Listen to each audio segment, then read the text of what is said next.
Hello students, हम लोग पढ़ रहे थे second chapter matter in our surrounding.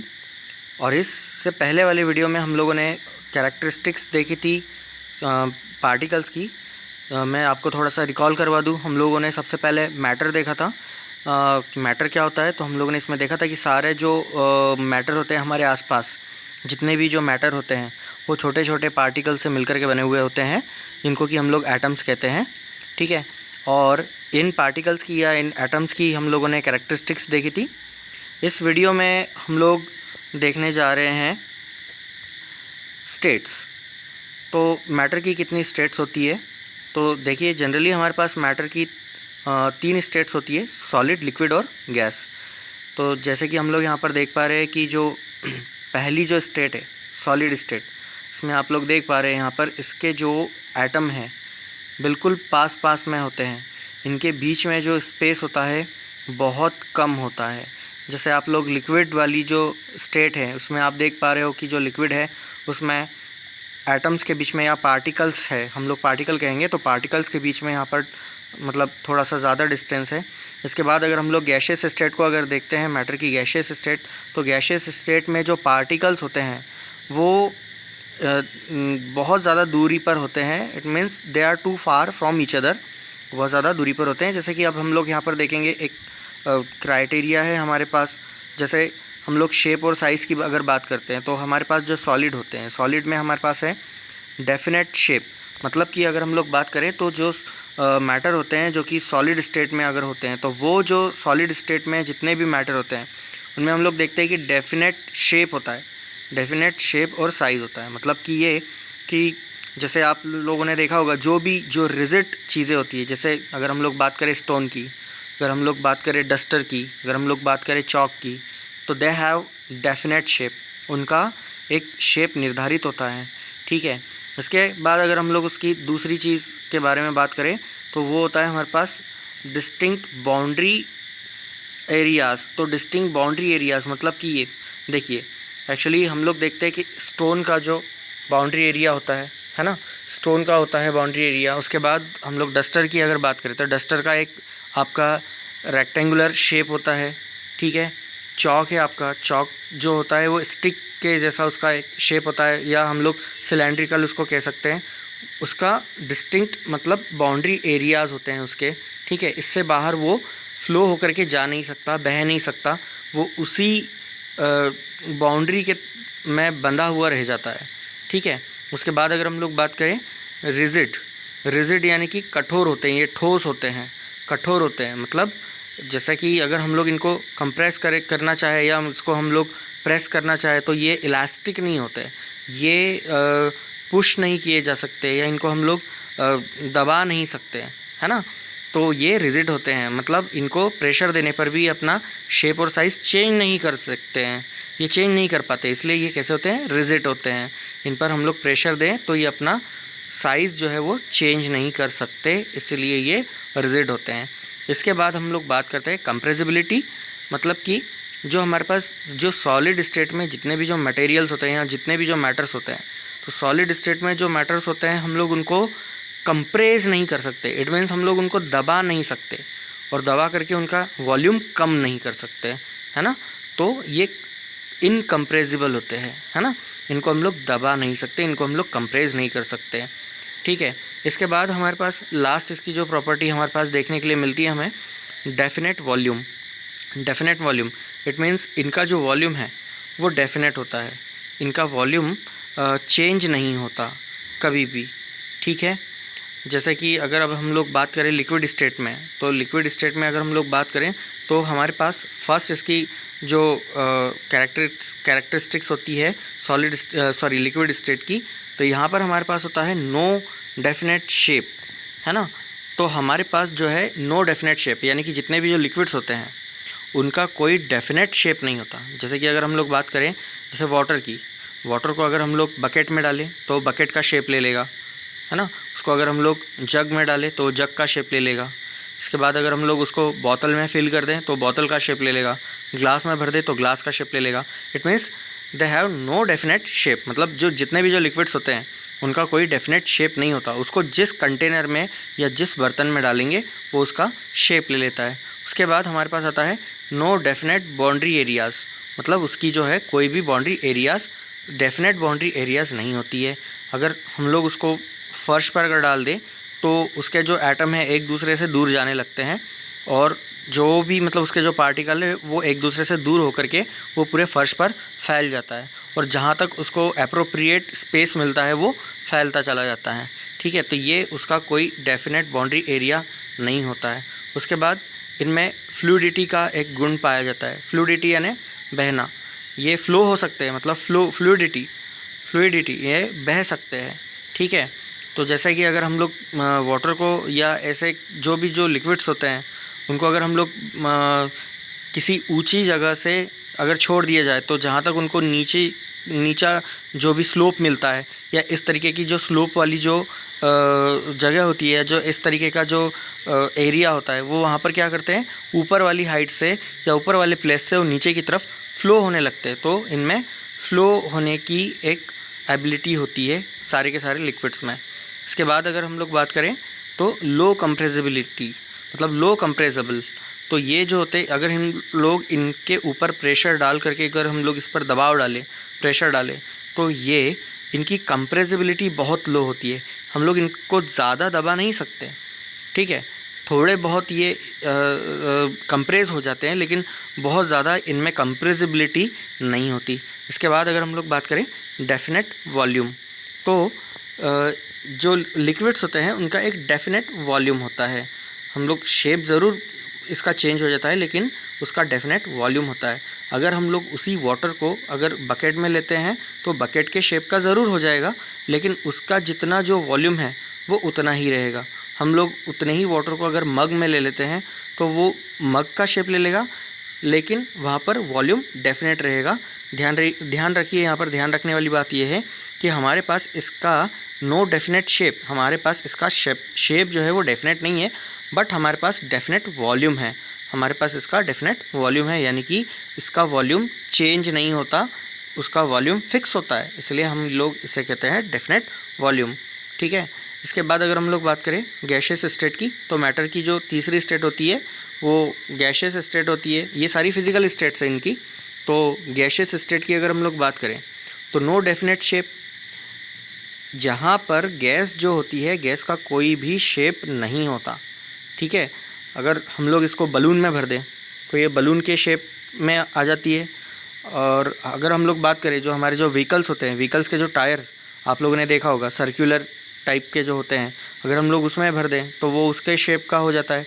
किसी कंटेनर में भर दें तो वो आपके पास जो एलपीजी गैस के जो सिलेंडर्स होते हैं, हम लोग अगर गैस को उसमें भर दें तो उसमें आ जाएंगे। तो इनके पास जो है कोई शेप नहीं होता है। हम लोग जिस किसी भी बर्तन में या कंटेनर में गैस को फिल कर दें तो वो उसी शेप को ले लेते हैं।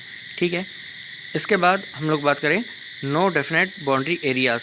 जिस तरीके से हम लोगों ने देखा था कि जो लिक्विड होते हैं उनके भी जो बाउंड्री एरियाज़ हैं वो डेफिनेट नहीं होते, सेम उसी तरीके से हमारे पास जो गैस है, गैशियस स्टेट में जो कोई भी मैटर होता है उसके भी बाउंड्री एरियाज़ नहीं होते हैं।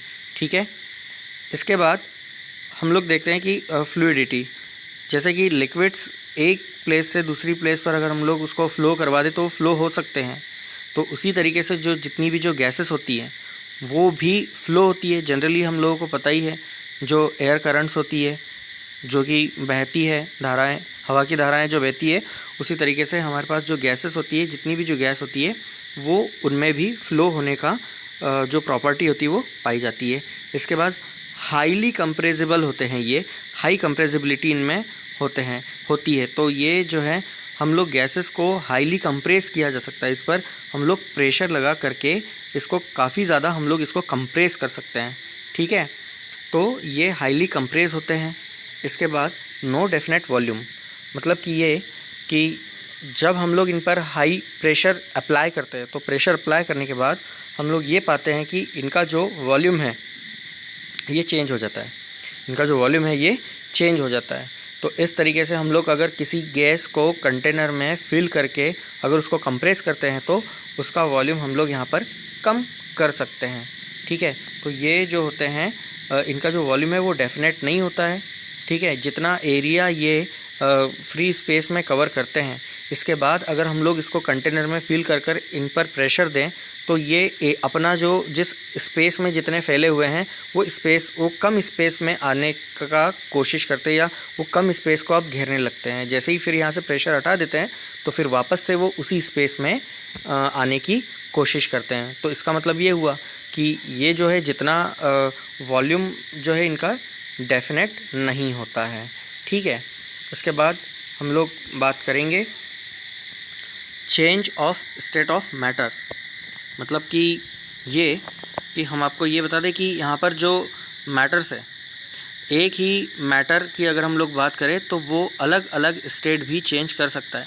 जनरली आप लोगों ने ये तो सुना ही होगा कि जो वाटर होता है वो तीनों स्टेट में पाया जाता है ना, तीनों स्टेट में वो पाया जाता है, सॉलिड, लिक्विड और गैस। तो अगर हम लोग बात करें सॉलिड, तो हम लोग आइस के फॉर्म में हम लोग देखते हैं वाटर को, आइस क्यूब के फॉर्म में देखा होगा आप लोगों ने जनरली रेफ्रिजरेटर्स वगैरह में। तो हम लोग ये देखते हैं कि उसके बाद वाटर लिक्विड है, ये तो हम लोग सभी जानते हैं। हम लोगों की डेली यूजेस में हम लोग वाटर को एज अ लिक्विड फॉर्म में हम लोग देखते हैं, पीने में, खाना पकाने में और सब जगह। उसके बाद वही वाटर को हम लोग गैशियस स्टेट में एज अ स्टीम आपने देखी है, भाप, एज अ स्टीम हम लोग वाटर को थर्ड जो स्टेट होती है उसमें हम लोग उसको देख पाते हैं, ठीक है। तो हम लोग इसको देख लें कि ये जो एक ही मैटर जो होता है वो तीनों स्टेट में कैसे पाया जाता है और ये अपनी स्टेट को कैसे चेंज करता है। तो हम लोग यहाँ पर देख रहे हैं बाय चेंजिंग टेम्परेचर। मतलब कि ये हुआ कि जैसे हमारे पास अगर कोई मैटर है, फॉर एग्जांपल अगर हमारे पास वाटर है, तो जैसे अगर हम लोग वाटर को बहुत कम टेम्परेचर पर यानी कि 0 डिग्री सेल्सियस से लो टेम्परेचर पर अगर हम लोग उसको रख दें तो वो सॉलिड के फॉर्म में आ जाता है, यानी कि वो सॉलिड बन जाता है, यानी कि वाटर जो है वो सॉलिड का रूप ले लेता है, ठीक है। इसी तरीके से अगर हम लोग उसको नॉर्मल टेम्परेचर पर अगर हम लोग देखें तो वाटर जो होता है वो लिक्विड स्टेट में होता है, ठीक है। और इसी तरीके से अगर हम लोग उसको और ज़्यादा टेम्परेचर दे दें तो और ज़्यादा टेम्परेचर देने पर वो गैशियस स्टेट में, फिर वो स्टीम का रूप ले लेता है, गैशियस स्टेट में वो चेंज होने लगता है, ठीक है। इसी तरीके से अब ये जो प्रोसेस है ये रिवर्सिबल होता है, ये जो प्रोसेस है ये रिवर्सिबल होता है। इट मीन्स अगर हम लोग बात करें यहाँ पर कि अगर हमारे पास कुछ स्टीम है तो वो उस स्टीम को अगर हम लोग ठंडा कर लें तो वापस से जो है वो लिक्विड फॉर्म में आ जाता है, ठीक है। जैसा आप लोगों ने देखा ही होगा कि हम लोग जब भी खाना पकाते हैं तो खाना पकाते समय जो हमारे पास जो भी बर्तन होते हैं, बर्तन के ऊपर जब हम लोग कोई ढक्कन को ढक करके रखते हैं तो आपने देखा होगा उस जो ढक्कन होता है, जो भी हम लोगों ने जो भी फूड कुक किया है उसके ऊपर जो भी ढक्कन हम लोगों ने रखा है तो उसमें जितना भी जो वाटर कंटेंट था वो वेपर्स के फॉर्म में ऊपर उठने लगता है। और अगर हम लोग उसके ऊपर ढक्कन ढक दें और ढक्कन ढकने के बाद अगर वो उसको थोड़ी देर रखने के बाद हम लोग देखें, जैसे ही टेम्परेचर कम होता है वहाँ पर हमको जो स्टीम निकलती हुई दिखाई दे रही थी ना, उसकी उस ढक्कन पर बूंदें जमा होने लगती है। इट मीन्स जब वो वेपर्स को थोड़ा सा टेम्परेचर कम होने लगा तो हमारे पास ये जो है वो लिक्विड फॉर्म में, हमारे पास जो स्टीम है वो गैसेस से लिक्विड फॉर्म में आने लग गया। इसके बाद अब हम लोगों के पास स्टीम से जो है वो लिक्विड में तो ड्रॉपलेट्स तो मिल गई। अब अगर हम लोग इन ड्रॉपलेट्स को और अगर ठंडा कर दें और अगर टेम्परेचर हम लोग इसका लो कर दें तो ये जो है फिर से वापस सॉलिड के फॉर्म में आ जाता है। तो आई थिंक आप लोगों को बहुत अच्छे से समझ में आ गया होगा कि जो मैटर्स होते हैं वो अपनी स्टेट को कैसे चेंज करते हैं बाय चेंजिंग टेम्परेचर। मतलब टेम्परेचर के चेंज होने से मैटर्स के स्टेट में किस तरीके से चेंज आता है, ठीक है। और इसको दूसरी तरीके से भी हम लोग ऐसे देख सकते हैं बाय चेंजिंग प्रेशर। यानी कि हम लोगों ने अभी यहाँ पर टेम्परेचर के अकॉर्डिंग देखा, लेकिन हम लोग इसको बाय चेंजिंग प्रेशर, मतलब प्रेशर के चेंज करने से भी हम लोग जो है वो मैटर की जो स्टेट है उसको चेंज कर सकते हैं या चेंज किया जा सकता है। जैसे कि आप लोग यहाँ पर देख ही रहे हैं, आपको डायग्राम में एक लाइटर दिखाई दे रहा होगा, ठीक है।